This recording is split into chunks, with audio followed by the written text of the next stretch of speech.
Good afternoon. I've got about a 30-minute talk, but I need to fit into about 7.5 minutes that's on these. Also going to take up some time, so I'll move very quickly. And thankfully, Joan and Michael have really introduced you to MAR and a lot of the highly intelligent and amazing work that's going on in urban water management so far.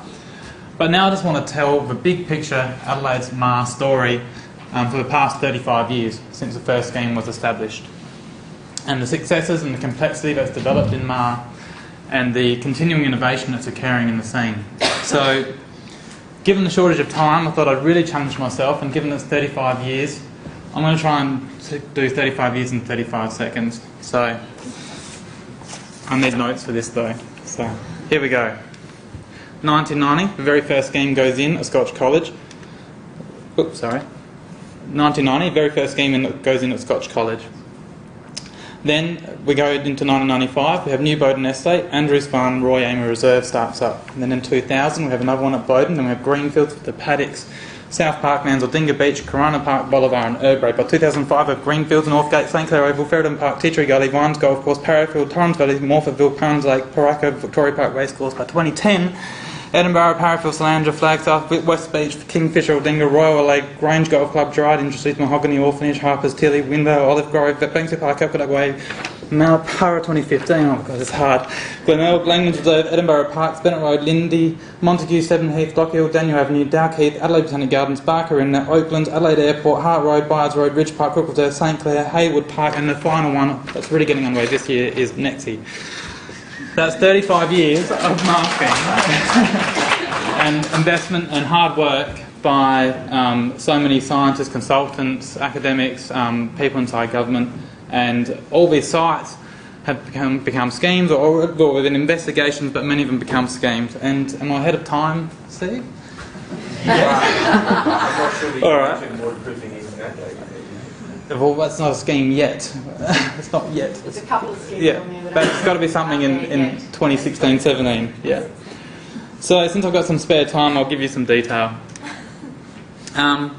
So we have 34 schemes which are operational, which are the blue dots on the map, and we have 10 schemes which are in commissioning. So when I say commissioning schemes, I say they tend to be schemes that are within their first 3 years of operations, and there's a lot of debugging and perfecting the operations and performance for the water quality that they're capturing from their catchment. There's 7 schemes that have operated and then subsequently closed. Some of those include trials such as the Bolivar MAR trial that Joanne was talking about before. There's 7 sites which are investigations only, where they've gone out and they've drilled wells, which is a significant investment in itself to go out and drill wells and do pump testing, but then they've made the final call not to continue with the project for various reasons. And there's 3 sites that were initiated with the intention to become MAR schemes, but became drainage schemes only, where they only drain water into the well and do not extract the water. So that's then broadly across the Adelaide Plains and going right down to Aldinga. If we have a look at the key aquifers that the schemes target, well, it kind of depends on where they're located and the conditions of the aquifers that they can access. So there's 4 key aquifers in the Adelaide Plains: the Quaternary, the T1 or Tertiary 1 aquifer. Below that, separated by a clay layer in most areas, is the Tertiary 2 aquifer. And then there's a fractured rock aquifer, which is most commonly found in the eastern Adelaide and through the southern hills. So there are currently no successful operating schemes in the Quaternary aquifer, but there are some drainage wells in the Quaternary. In the T1 aquifer has proved to be a successful MAR aquifer. There's a couple of large schemes that have operated for quite a long time in T1 aquifer. Morphettville Racecourse is a fairly well-known one if you ever go to see the horses. You'll have a punt. You'll see the wetlands in the middle of the race course, and so you can be happy that while you're having your punt, that the grass is irrigated in a really nice eco-friendly way. Another big T1 scheme is Greenfields Wetland, which when you go up Port Wakefield Road, go on the Salisbury Highway underpass, it's on your right-hand side. The T2 aquifer is by far the main target, or preferred target where it's accessible for MAR schemes.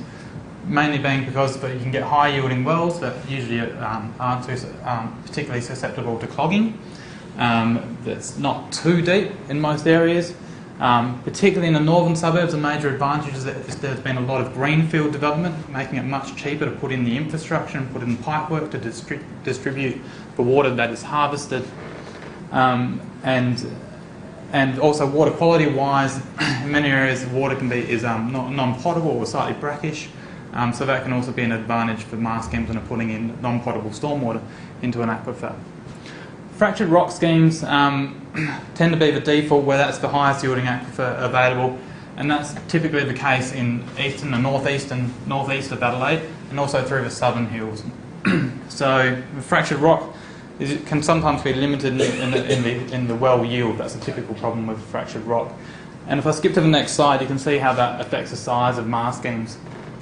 So the largest MAR schemes are quite obviously in the blue dots are the T2 aquifers, because they can easily build schemes that are 400, 600, some of them well over 1,000 megalitre a year schemes. So they can be quite large, concentrated in a small site, which makes it very favourable for the economics of the scheme.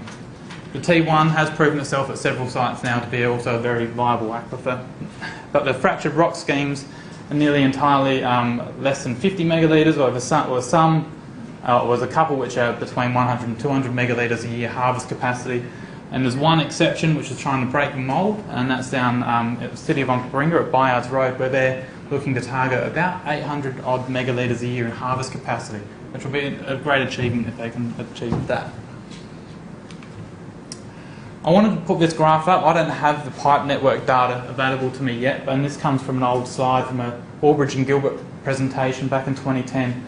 But this highlights just the size of the non-potable water distribution network that's been constructed under the Adelaide metropolitan area over the past 30 odd years. As you can see, it's extensive, and given the age of this and the amount of growth that's occurred in the MAR space in the last 6 years, it actually really understates how big the non-potable distribution network is in the Adelaide Plains. Some standout schemes that would have grown a lot is the City of Playford scheme, which is the red one up in the top right hand corner. Now that one's looking at having connections into the Virginia pipeline scheme. The Salisbury scheme now runs connections down as far south to the Lightsview development on Hampstead Road. Other schemes that have been built with pipelines that have not on this map include City of Marion, City of Onkaparinga, and to the south that wouldn't be on this map is the non-potable pipeline that runs into the Clarendale area that receives water from Waldinga Wastewater Treatment Plant, which also has its own MAR scheme on the site. So it's big business, and that's really and it's distributed all across the greater metropolitan area.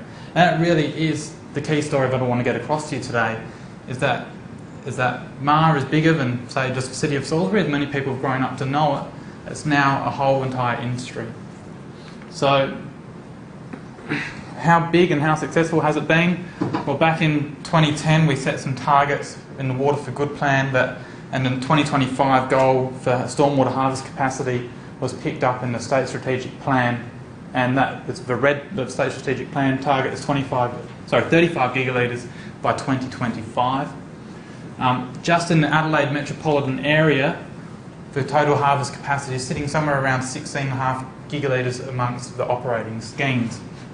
And then under that, at this stage, the amount that's being harvested is a lot lower because there's a lot of schemes that are in commissioning phase and a lot of large schemes that have been built in the last couple of years that are in commissioning phase and are still being optimised.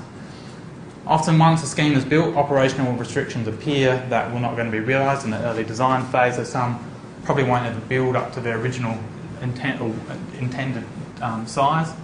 Weather dependence is a big factor. So when you look at the season like we had last year, very little recharge was occurring in a lot of schemes after July, when the rain basically stopped.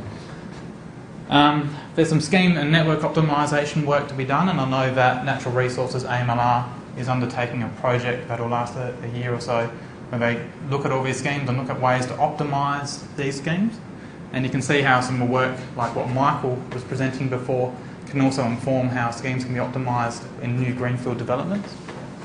But there's also an area of innovation that's occurring, and you see some schemes looking to bring in other sources of water now, not just stormwater.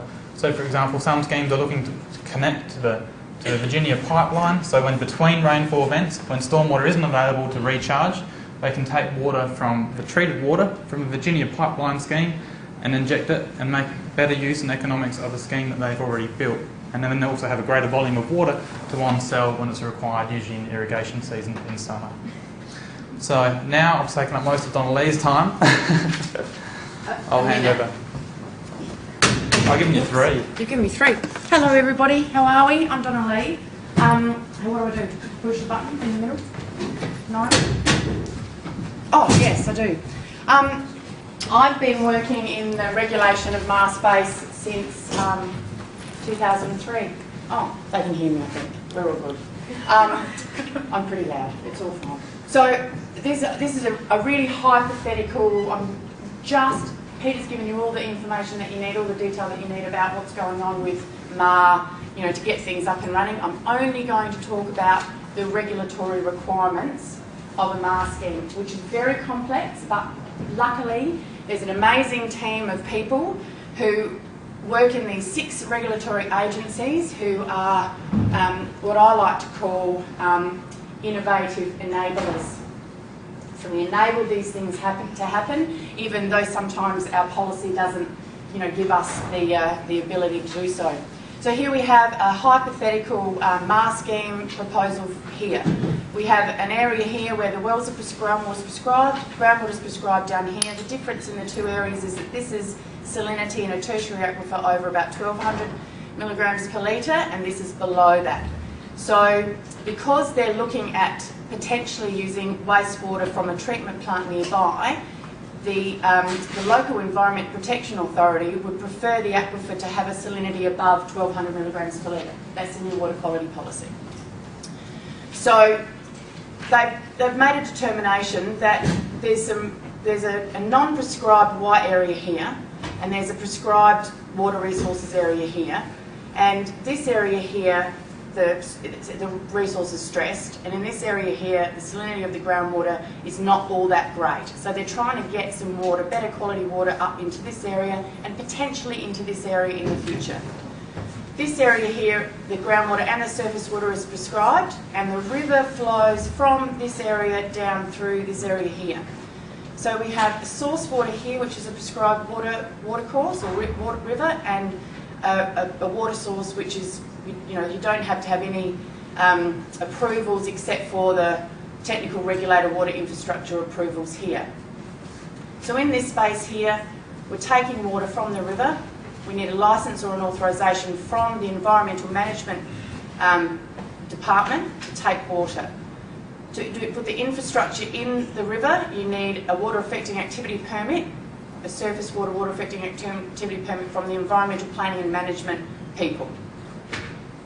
The pipeline that goes from the river to the dam, you need the water infrastructure from the technical regulators. You need approval to do that. And that bit there, and that bit there, and that bit there, and that bit there. The dam, you need a development application from your local government to store the water. For your investigations up here, you need a well construction permit from the environmental management people to drill the well.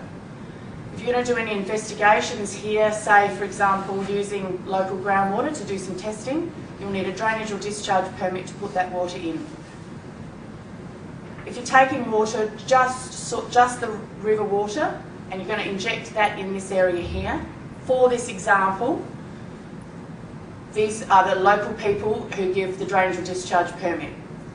The wastewater, however, will need a licence from the environmental protection people.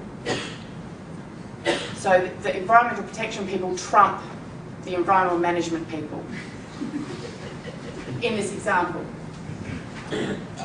So from there, we have water in the well. We now need to take that water out of the well. So we need a licence or an authorisation from these people to take the water out of the well, and then that's distributed through this pipeline approved by these people to a dam, and then it's applied here.